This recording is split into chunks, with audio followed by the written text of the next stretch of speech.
Welcome. Hi. Okay, so Hi. normally this is when I say welcome to Page to Screen and in between, and then Yep. you say, I'm Staci, and this is my literary partner in crime, Renee. But well, we that are, part will always stay the same. oh, we're always going to say, well, except for the title. Your part, not my part.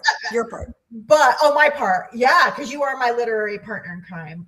Yes. And we're going to even take that another step Gonna further. pivot. Gonna We're pivot going to here. pivot. We're going to pivot. I'm super excited. It's kind of like we did 12 episodes of our Page to Screen, and last time we were together, we kind of like, just kind of talked and did our thing. And so then we've kind of been thinking.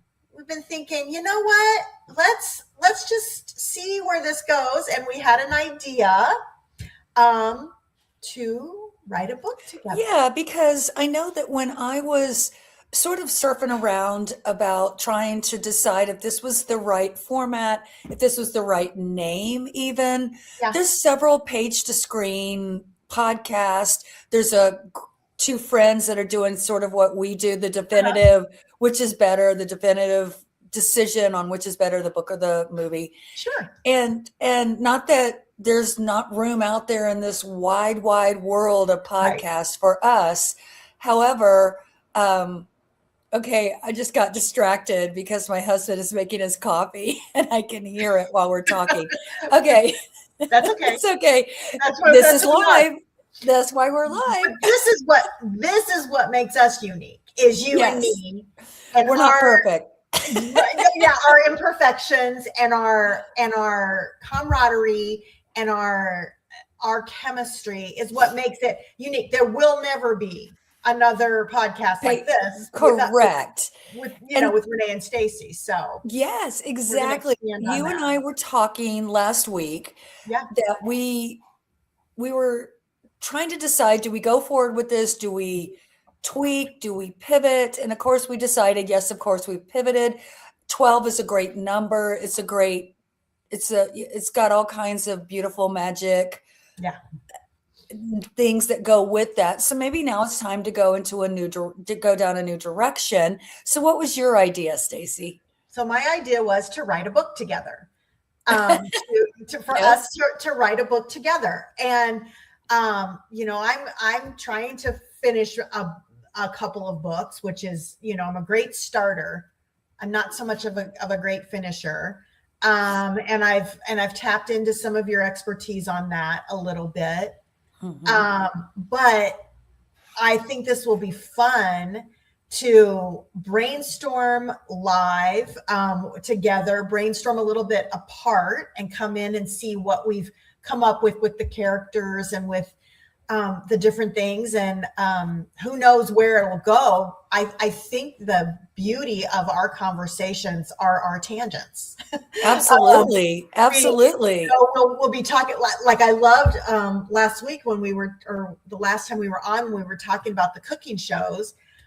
And all of a sudden, we were talking about plating food and doing tools. Like I would have to go to school in order to do even anything in my kitchen, because I don't even know how to use the tools. Exactly. Yeah. And I think we do that well. And it's fun. And it's exciting, and we don't know what the next thing, what we're going to say. And sometimes we interrupt each other, but it's fun. And so, is he still making his coffee? I can see you going, get your coffee, man. Get your coffee, man. He's going upstairs. I'm done. Have you ever seen, there's a movie, I think it's, the movie, oh my gosh, it's Tim Allen's in it, and they are actors. They're what is it called? Quest? Yes, yeah, Space Quest. Is it Space Quest or something like that? Yeah. And the kid is helping them, and the mom's going, take the garbage out. And he's like, Mom, I'm trying to save the universe here. Fine. And he gets up and takes the garbage out and comes back and goes, okay, the garbage unit's like, things are happening. So he's upstairs now. It's all done. So. Yay! I know. And Jerry will probably be here pretty soon, you know, and come yeah. So yeah, he'll come in the middle of, I'm from the other side. Yeah, that's what it is. That's what it is with live video. Yeah, I love it. I love it. I love us. I love us doing that. You know, this is the best who part. we are. And yeah. You get a little taste. Well, should we talk a little bit? Do we want to talk a little bit about the title? Sure. Okay. Sure. And I would say before we start titling, I know we were talking about parameters, and one thing that we've noticed in our lives, which is somewhat probably a universal condition, is that time is precious. Yes. And we don't have a lot of time to just kind of listen to every podcast that's out there, sometimes not even to listen to a full hour-long podcast. Mm-hmm. So for parameter wise, our goal would be to keep this down to 20 minutes, no more than 30. Yeah. Yeah. We'd always wanted to do that, but we usually bled into 40 to 45 minutes, no matter how we tried. We tried, but we just had so many great things to say. And when we would get into the meat of it, like we would have all these great things like bookending. Right. But then we'd get into the meat of it and we're like, well, that's kind of what the name of the podcast is. So we'd have to keep talking about that. Yes. So now we kind of get to just have those bookends a little bit. Yeah. So, okay. So you had mentioned that you wanted to write this book and that we would do it together and it would be about two friends, correct? Yeah. Okay. Possibly. So what I'm going to start with is that whenever people find out, oh, you're a published author, and they find out that I'm traditionally published, which means I have a New York publishing house, an editorial team, the marketing, sales, the entire team, and I provide a product, they pay me, and then they take the product and run with it in terms of publishing it for me. Right. And so that's a lot different than independent publishing, so we're not going to talk about that. That's not going to be part of our purview. However, when people discover that that's what I do, right? Everybody that I know, I think maybe 1 out of 100 will say, I could never write a book. 99 out of 100 say, oh, I want to write a book, or I have a book in me. And so, of course, I will say, well, tell me about it. Okay. Tell me about it. Yeah. I have a book. That's when I like that. I have a book. Yeah. Yeah. Yeah. So here's where things start going off the rails, is when I say, tell me about it. Oftentimes it's an idea. It's a premise. Well, it's going to be two friends. They're really good friends. They're funny. They're going to go through some funny moments. And that to me is very anecdotal. It's going to be this event, this event, this event, this event. That's very what we would call in the writing community or within fiction writing, episodic. So an episodic tying together of stories is not a book. So It's not about taking people through funny incidences. Right. Those happen within the book. What you have to know is, what do these women, and usually it's one character. So of the two women, we're going to tell it from one point of view, possibly two, but certainly from one. Mm-hmm. And we could do a chapter by chapter, and each one wants either the same thing or something different. And depending on whether it's either way, there's conflict there. But what we need to know is what they want. What do they want? What is the concrete goal? So an example is, did you ever see the movie My Best Friend's Wedding with Julia Roberts? Yes. Her goal, if I tell you, you're going to know what it was. Her goal was to break that wedding up. Right. She was going to this wedding, not to support her friend, not even technically to win the guy, although that was the secondary goal. The goal of that story, of that character, I've got to break this wedding up. Right. So I've got to blow this wedding up. I've got to break this couple up. So the whole movie hinges on her. So all of the incidences and all those scenes, the karaoke scene, the scene where at the baseball game, the scene at the office, the scene at the, I think it was the rehearsal dinner. All of it is her in her effort to break this marriage up, to break the couple apart, everything comes out of that goal. Right. So when I'll ask people, what do these women want? What is this goal? If you can't tell me concrete, then we got to go back to the drawing board. And by the way, in a romance, love is not the goal. Yeah. That can't be the goal. In a mystery, solve the crime is not the goal. The character wants something else. Solving the crime and solving the crime is getting in the way. The romance is getting in the way. So really, what you want to think about is, what is the worst thing that can happen to these two friends? And so is it these two friends want to find their friendship again? They want to come back together again? Is it they need to, one of them has to reveal a lie that it was told that has been at the base of their friendship forever and is trying not to have it revealed, or needs to reveal it before someone else does? So you see, you can go in any direction you want, but without that, and then we talked about, you and I, before we got here, an inciting incident. What puts them on the journey? Yeah. So the journey is still to get to the goal. We still want to get them to the goal. Now, it's either a good goal and a worthy goal, or it's a terrible goal and a bad goal. And the heroines in this case, will get the goal and it's a bad thing, or they won't get it and that's a good thing, but they think it's a bad thing. Okay. Does that make sense? Yeah. So that's hard. So even when you're writing a memoir, so you're writing your father's memoir, you need to be thinking about, from what beginning is the goal of the book, of his life, from what is the, if you want to, if I say theme, that starts to get to high school, college English classy, and we all start to kind of twitch. Yeah. But really, the theme of the story, or the story question, is, will Julia Roberts' character break the wedding up and then get the man of her dreams, who's not even the man of her dreams? And she even admits in the very beginning he was never the man of the dreams. Right. It was, when you turn 30, you're my fallback guy. Right. If we're not married. So even that goal of hers is not a worthy goal. No. And it's not a good goal, but it sends her on this journey. And ultimately she gets to a great place at the end by losing. Okay. She ends up at the wedding reception. So she doesn't get the goal. So don't think of terms of it's something that you can get and attain easily.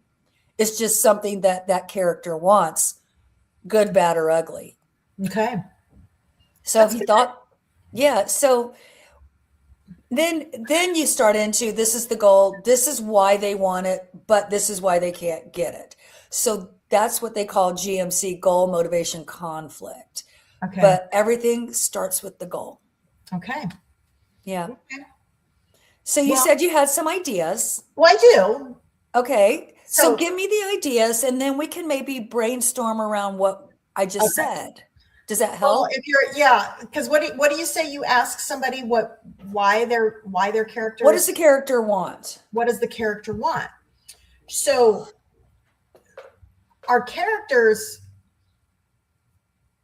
this is going to sound, they want friendship, but they're coming at it from two different directions. So in my head, one is very, very wealthy. Okay. And one is, I haven't decided yet, not poverty, but not wealthy, not pretty. Maybe just like good, solid, middle class, paycheck to paycheck. Under middle class, like probably still trying to make like paycheck to paycheck. Okay. Yeah. And then not always getting to, at the end of the day, serving at a mission. The one just because she does all her volunteer work and stuff. And the other one got a DUI. Okay. And that friendship starts to develop. It's kind of hard because the one is the savior. She considers herself, this one's lucky to have me. But then they end up, they're both married, and somehow, and again, this is going to develop, their husbands go on a trip together. I don't know because the one husband's like a Wall Street stock market, the other one's just like their landscaper. Okay. Good, solid, but hardworking man. Good man. Okay. And he invites him, or she pushes him to invite him to this trip, and they both die. Okay. So now they have to rely on each other. They realize the rich husband has been embezzling money. Ooh. And all of her assets are frozen. She is now destitute. Okay. The poor husband left $1 million policy for his wife and had been investing all through the years, and now she's wealthy. So they switch. And what the dynamics of their switching, the kids are no longer have a trust fund. So the kids are kind of, and she's like, I got to get a job. And she's like, well, you can come and clean houses with me. And she's like, well, you don't have to clean houses anymore. Anyway, some of that stuff. Okay. All right. So so this is good. So you've got this idea. So what I would tell you, and I think it's a great idea. I think it has the premise is a really good idea where two women, I don't think the goal is friendship. So we're going to take that off the table. I think friendship is at the end of the book. Survival? Yeah. I think the friendship at the end of the book would be a positive reward that comes at the end. So that's going to be like the end game. That's never, almost kind of like with Julia Roberts, where she decides that she's happy with her life the way that it is. That's her ultimate. That's not her goal. That's what she gets. Okay. But she had to take a long route to get there. So my first question would be, so is the meeting at the charity event, in other words, okay, so it sounds like the first thing is each woman has a goal in this book. Where do you envision the book starting? Because you don't want to start, well, okay, there's two schools of thought. You start the book in their everyday world so that the reader kind of gets to know who they are. Right. Then you throw them into the inciting incident, which then throws them into the journey of the story. Right. The problem is most people, when they're writing a book, spend too much time in that ordinary world. Right. And so then the other school of thought is open at the beginning, at the inciting incident, open at the moment of change, which would possibly be the plane crash. Or the reading of the will. Or the death. Or the reading. Well, the reading of the will, I would say, has been done too much. So I feel like, I don't know that that's the beginning of your story. I don't think that is. I think the beginning of the story is each of these people each have separate goals. And they meet perhaps at a charity event or at an event where I was thinking more like a soup kitchen type thing, serving somehow. And one could be, she could mistake the one as she tries to serve her and she's right. It depends on whether it's more of a tragedy with comedic elements or a black comedy, or, that's another thing you have to decide the tone. But the first thing is, what does your wealthy woman want in life? Like, what is her goal? She's showing up. Does she want purpose? Is that strong enough? Is she even at a place where she wants purpose? I think initially she thinks that she is in her purpose. She's got she's living the dream. Everything. She's living the dream and she's giving back. Okay, but deep down, she's still going to want something that maybe she hasn't even, because does she have a perfect marriage, or does she have children who are somewhat out of control? Is she starting to give back to try and teach the kids something? Is she grabbing them and expecting them to come with her and neither showed up? Is she doing, is it a moment where she shows up, the kids have ditched her, the dad is on wherever, she's been ghosted and now she has to walk in. This wasn't the plan. This was the, you could open like that, where her plan was, I'm going to show my kids like how great it is going to serve at this kitchen, and it's going to be this family bonding. So maybe her whole goal in this story at the beginning is to bring her wayward family together, like her kids together, and get her father and the father engaged to become the family on the inside that they are to the world. Yeah. And it could be through charitable givings. Maybe family is the goal. Like a cohesive family is her goal. Because I'm thinking about, I've been watching, it's that new Taylor Sheridan story with Michelle Pfeiffer is in it, and I think Madison. And I feel like she and Kurt Russell, their characters have this gorgeous marriage, but they've got rotten kids. They're so spoiled. Mm-hmm. And I feel as though now her goal after he's died is to discover this piece of his life that she never shared with him. And now she feels if she can enjoy this and get her children to come with her, they can learn family and learn more about him in this journey. Okay. And he had always wanted them to come to this little cabin, and they live in New York City, and they live this. So I feel as though if you want to maybe have her in a moment of, I have this great family, but are we? Yeah. So maybe that's what she's doing. Now your other one, if you've got her more of this earthy day to day, maybe it's at a center that she's there to clean up after, and this is going to be her job. Community service and her the community service for the drunk driving. It could be that she's there. Right. So her, and maybe she's hidden the DUI from the husband, who sounds somewhat like a saint the way that you've mapped him out. Yeah. And she's living a lie as well. Her lie is, I'm good because I'm poor.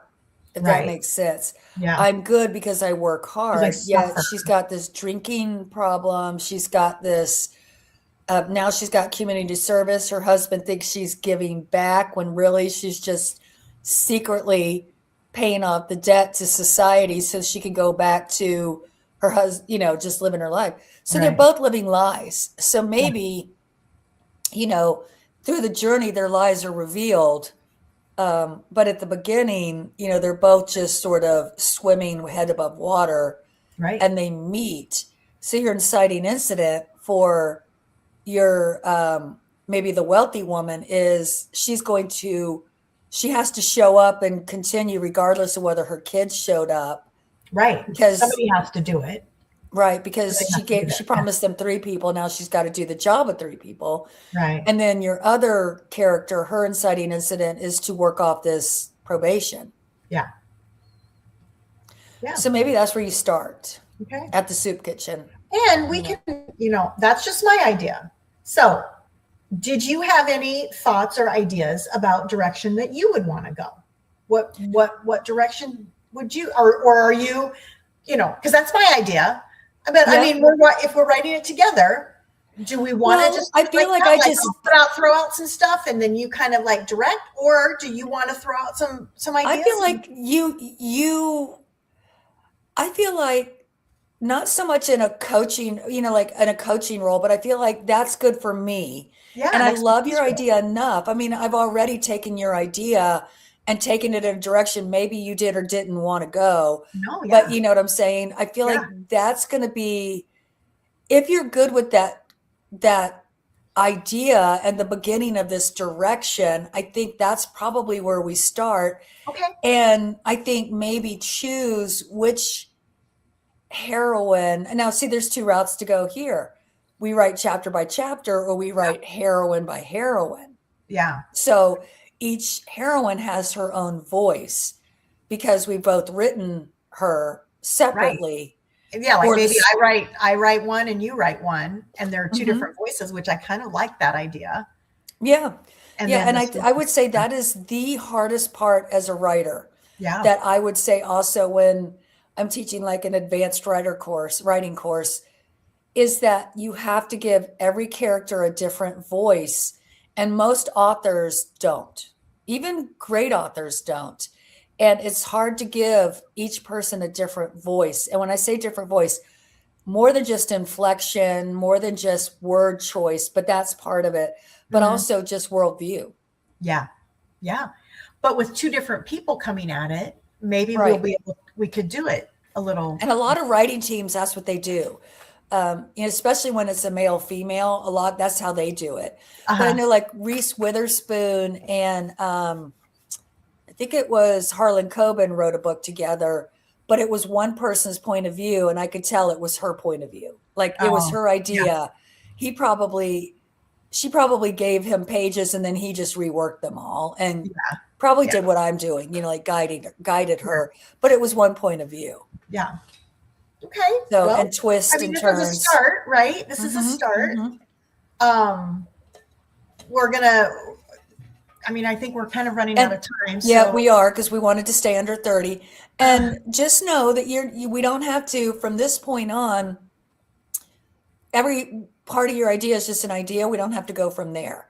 So in terms of like both dying, maybe one dies, one doesn't, but we just know we've got two women keeping secrets and doing their best to maintain that outward facade. That's a good title. Keeping secrets. Keeping secrets. Yeah. Yeah. So, and most readers love secrets. I mean, that's a good, for want of a better word, trope. Yeah. And do you want to make it more, so next time when we meet again, we can, we still haven't brainstormed the idea of the title, not the book, the podcast. And then also brainstorming more depth of the characters before you even start, that kind of thing. Who's going to do what? Yeah. Okay. That sounds great. We can definitely get that. And then we'll get on we're going to be on Substack. Yes. And so we will get our account on Substack once we get the name. Right. The name will be the next. I think what I wanted to do was just kind of show the process of brainstorming an idea. Yeah. So that's that. So now we're going to take a step back. Okay. And we are going to, do the Substack, but we can't do that till after next week, when we actually come up with ideas. But you had some ideas, and I liked one of them, for sure. Down the rabbit hole. Yeah, and I like chasing tangents too. I do. Yeah. I like that one. I think that's what we're really good at, chasing our tangents. So. Yep. So okay. Well, this was a good start. Good start. Good start. And it's hard to keep it under 30, man. We're already at 30. We're at 28. 44. But okay, so we're gonna say goodbye. Do you have a last word? The last word. Well, I get to see your grands this weekend, so that is going to be really fun. And so I'm jealous. Give them kisses from Mimi, because our kids are all going to be together this weekend, so that'll be really fun. So and I know you're working hard, and I'm always thinking about that and enjoying life. So quick thing about my hair. Okay. You got it cut. Well, it's the same cut, shorter. She didn't understand the directive, so we got to go back in. Okay. We got it. She did not understand. It's always she did not. She did not understand her assignment. It's the same haircut, just shorter. That's not what I wanted. Maybe you need a picture. I need a picture. You need a picture. Because usually, I don't always expect the picture to look exactly like what the picture is, but similar. I want it to look similar. So she just took 3.5 inches off and called it good. And I'm like, okay. My sister took in a picture one time of Meg Ryan's hair. Oh, that crazy hair. and said, this is what I want. And what the gal said to her, "You're no Meg Ryan." Ooh. And she was like, I would have said, "And you're not my hairstylist anymore." I know I'm no Meg Ryan. I just want to look, I want it to look similar. I realize I don't look exactly like Meg Ryan. But she's like, "You're no Meg Ryan." And it's like, well, and I've had them say you're too old to color your hair. And I'm just like, what? Yeah. Forget it. Yeah. Yeah. You're too old for long hair. No, sorry. There's too many good hairstylists out there to deal with anybody who can't. And they're so expensive. Maybe you need somebody different that'll actually do what you want. Come in with and I even have a picture of me. It's not even it's just a haircut. Like, this is me. I am a Renee Ryan. You can't say I'm Renee Ryan. Just make me look like it doesn't look like me. It's a picture of me. I want that hair again. My hair like that. Cindy, my hairstylist in Nebraska, Cindy Hogue, was the only one that's been able to cut my hair. Oh, so I probably just need to take a trip to Nebraska. In July to Nebraska when I'm there. You go. And then we'll go hang out and we'll do our podcast live. Yeah. I mean, we have plenty of room at our house, so there you go. Oh, that's true. Yeah. All right. Well, we are going to sign off for today, and so we are still page to screen, and we did it. We did it 31 minutes, so we're going to say bye. Goodbye. Bye. Bye. And we think we're going to say bye.